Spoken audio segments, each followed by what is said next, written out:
साथियों, पहला प्रश्न है कि दीन ए इलाही था एक। दीन ए इलाही क्या था?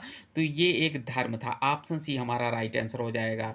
इसका आरंभ अकबर ने किया था और इसे तौहीद ए इलाही के रूप में भी जाना जाता था। और इसके प्रधान पुरोहित की बात करें तो इसके जो प्रधान पुरोहित थे तो अबुल फजल थे। और हिंदू राजाओं में इसे सिर्फ बीरबल ने ही स्वीकार किया था दीन ए इलाही धर्म को। अगला प्रश्न है कि मुगलों के विरुद्ध इस्तेमाल की गई शिवाजी की युद्ध नीति थी, क्या थी? तो छापामारी युद्ध थी। ऑप्शन डी हमारा राइट आंसर हो जाएगा। उसके बाद अगला प्रश्न है कि मुगल साम्राज्य की राजधानी आगरा से दिल्ली किसके द्वारा स्थानांतरित की गई?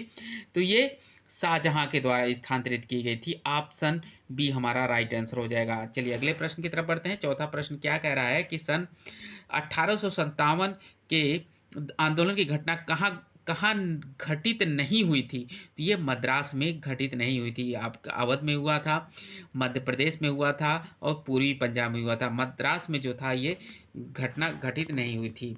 चलिए 1857 के आंदोलन के समय गवर्नर जनरल कौन था? आपको कमेंट बॉक्स में कमेंट करके बताना है। चलिए अगला प्रश्न है कि भारत के स्वतंत्रता संग्राम के इतिहास के साथ 13 अप्रैल सन 1919 किससे जुड़ा हुआ है? तो देखिए 13 अप्रैल सन 1919 जो था ये जलियांवाला बाग नरसंहार से जुड़ा हुआ है। ऑप्शन डी हमारा राइट आंसर हो जाएगा।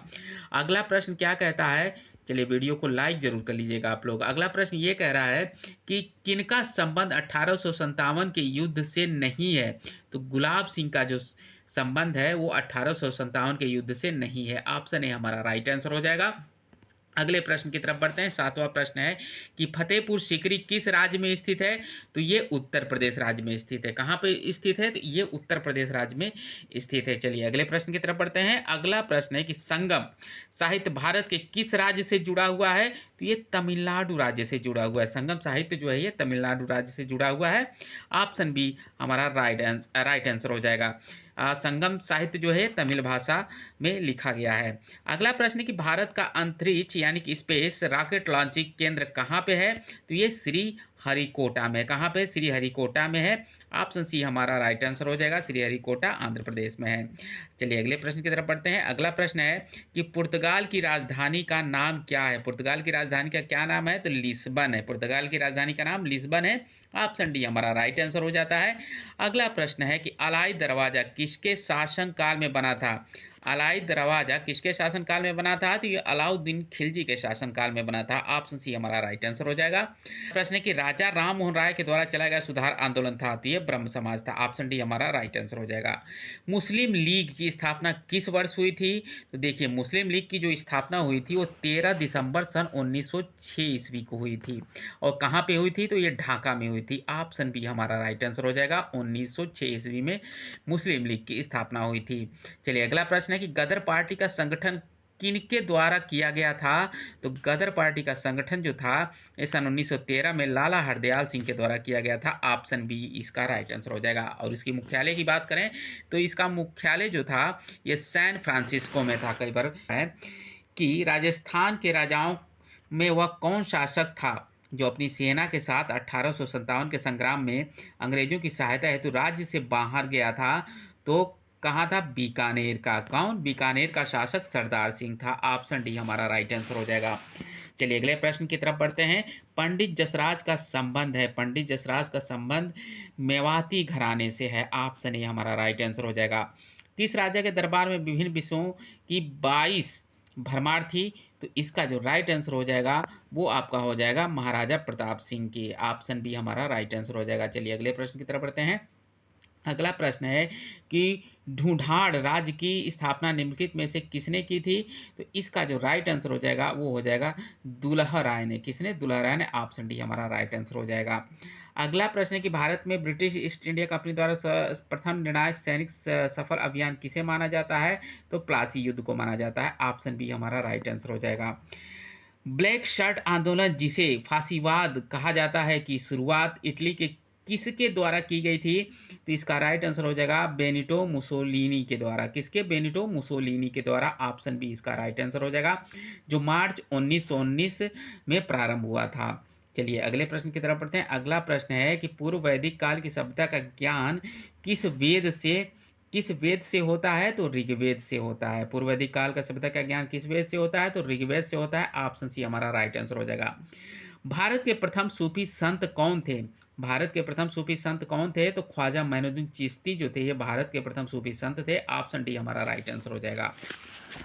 इनकी चलिए अगला प्रश्न है कि राजस्थान में बौद्ध संस्कृत के अवशेष कहाँ मिले हैं? तो इसका राइट आंसर हो जाएगा विराटनगर, जयपुर में। ऑप्शन ए हमारा राइट आंसर हो जाएगा। निम्नलिखित मुसलमान के नेताओं में से कौन मुस्लिम लीग के जनकों में सम्मिलित नहीं था? कौन सम्मिलित नहीं था? तो मोहम्मद अली जिन्ना जो थे ये सम्मिलित नहीं थे मुस्लिम लीग के दौरान। ऑप्शन बी हमारा राइट आंसर हो जाएगा। जिन्ना जो थे ये 1913 में मुस्लिम लीग में शामिल हुए थे। चलिए अगले प्रश्न की तरफ बढ़ते हैं। अगला प्रश्न है कि सुभाष चंद्र बोस के बारे में निम्नलिखित में से कौन सा कथन सही नहीं है? देखिए कौन सा कथन सही नहीं है हमें बताना है। तो कांग्रेस के हरिपुर अधिवेशन की अध्यक्षता इन्होंने की, ये सही है। उन्होंने फॉरवर्ड ब्लॉक की स्थापना की, ये भी सही है। उन्होंने आज़ाद हिंद फौज बनाई, ये सदस्य नहीं थे। चलिए अगले प्रश्न की तरफ बढ़ते हैं। अगला प्रश्न है कि इतिहास के पुनर्निर्माण में सहयोग देने वाले स्रोत की एक किस्म का नाम है। किस किस्म का नाम है? तो इसका जो राइट आंसर हो जाएगा वो हो जाएगा रेडियोधर्मी कार्बन काल निर्धारित। ये इसका राइट आंसर हो जाएगा ऑप्शन बी। चलिए अगला प्रश्न है कि गीत गोविंद के रचनाकार थे। गीत गोविंद के रचनाकार कौन थे? तो ये जयदेव थे। ऑप्शन डी हमारा राइट आंसर हो जाएगा। अगला प्रश्न है कि पानीपत का तृतीय युद्ध किनके बीच लड़ा गया था? तो इसका राइट आंसर हो जाएगा पानीपत का जो तीसरा युद्ध लड़ा गया था अहमद शाह अब्दाली और मराठों के भी मध्य लड़ा गया था, इनके बीच लड़ा गया था। ऑप्शन डी हमारा राइट आंसर हो जाए। चलिए अगले प्रश्न की तरफ बढ़ते हैं। अगला प्रश्न क्या कह रहा था? अमेरिका पर थोपा गया कानून था कि वह सिर्फ निम्न राष्ट्र के साथ व्यापार करे। किसके साथ व्यापार करे? तो ब्रिटेन के साथ व्यापार करे। ऑप्शन ए इसका राइट आंसर हो जाएगा। अगला प्रश्न है कि 24 अक्टूबर 1945 निम्न के लिए प्रसिद्ध है। किसके लिए प्रसिद्ध है? तो इसका राइट आंसर हो जाएगा संयुक्त राष्ट्र संघ का उदय के लिए ये 24 अक्टूबर 1945 प्रसिद्ध है। ऑप्शन बी हमारा राइट आंसर हो जाएगा। मजदूर संघ नेताओं पर 4 साल तक चलने वाला मुकदमा सामान्यतः जाना जाता है। तो इसका राइट आंसर हो जाएगा मेरठ मेरठ षड्यंत्र प्रकरण। ऑप्शन बी हमारा राइट आंसर हो जाएगा। अगले प्रश्न की तरफ बढ़ते हैं। अगला प्रश्न है कि 2 होम रूल लीग प्रारंभ करने वाले व्यक्ति थे, तो कौन थे? तो बाल गंगाधर तिलक और एनी बेसेंट थे। ऑप्शन बी हमारा राइट आंसर हो जाएगा। अगला प्रश्न है कि 1857 ईस्वी की क्रांति के बाद भारतीय शासन व्यवस्था में एक बड़ा बदलाव आया था, जो शासन इंग्लैंड की रानी के हाथ में चला गया था। ये इसका राइट आंसर हो जाएगा। शासन जो था इंग्लैंड की रानी के हाथ में चला गया था। ऑप्शन बी इसका राइट आंसर हो जाएगा। चलिए अगले प्रश्न की तरफ बढ़ते हैं। अगला प्रश्न है कि खिलाफत आंदोलन का नेतृत्व किसने किया था? तो खिलाफत आंदोलन का नेतृत्व जो किया था वो अली बंधु ने किया था। किसने किया था? अली बंधु ने किया था, जिसमें शौकत अली और मोहम्मद अली थे। ऑप्शन सी इसका राइट आंसर हो जाएगा।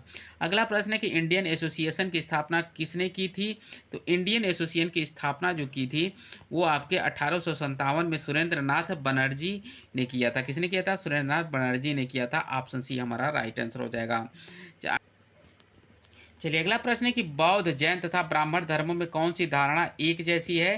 तो इसका जो राइट आंसर हो जाएगा वो हो जाएगा कर्मवाद का सिद्धांत। ऑप्शन ए हमारा राइट आंसर हो जाएगा। बौद्ध जैन तथा ब्राह्मण धर्मों में कौन सी धारणा एक जैसी है? तो कर्मवाद का सिद्धांत जो है ये धारणा एक जैसी है। मंदिर स्थापत्य की मिश्रित शैली कहलाती थी, तो क्या कहलाती थी? तो इसका राइट आंसर हो जाएगा बेसर शैली कहलाती थी। ऑप्शन डी इसका राइट आंसर हो जाएगा। किस मुगल सम्राट के शासनकाल को स्वर्णिम युग कहा जाता है? तो शाहजहां के शासनकाल को स्वर्णिम युग कहा जाता है। ऑप्शन डी इसका राइट आंसर हो जाएगा। चलिए अगले प्रश्न की तरफ बढ़ते हैं। अगला प्रश्न है कि मुद्रा राक्षस के लेखक कौन है? इसका जो राइट आंसर हो जाएगा वो हो जाएगा विशाखा दत्त। मुद्रा राक्षस के लेखक विशाखा दत्त हैं। ऑप्शन बी इसका राइट आंसर हो जाएगा। पटों की हवेली स्थित है। पटों की हवेली कहाँ पे स्थित है? तो जैसलमेर में स्थित है। ऑप्शन डी इसका राइट आंसर हो जाएगा। बीरबल का असली नाम था, बीरबल का असली नाम क्या था? तो बीरबल का जो असली नाम था वो महेश दास था। ऑप्शन सी इसका राइट आंसर हो जाएगा। अगला प्रश्न है कि कनिष्क कुषाण वंश का राजा था, कौन सा राजा था? तो ये तीसरा राजा था, तृतीय राजा था। ऑप्शन सी इसका राइट आंसर हो जाएगा। द्वितीय विश्व युद्ध में कौन सा देश एक्सिस पावर का भाग नहीं था? एक्सिस पावर का भाग द्वितीय विश्व युद्ध में कौन सा देश नहीं था?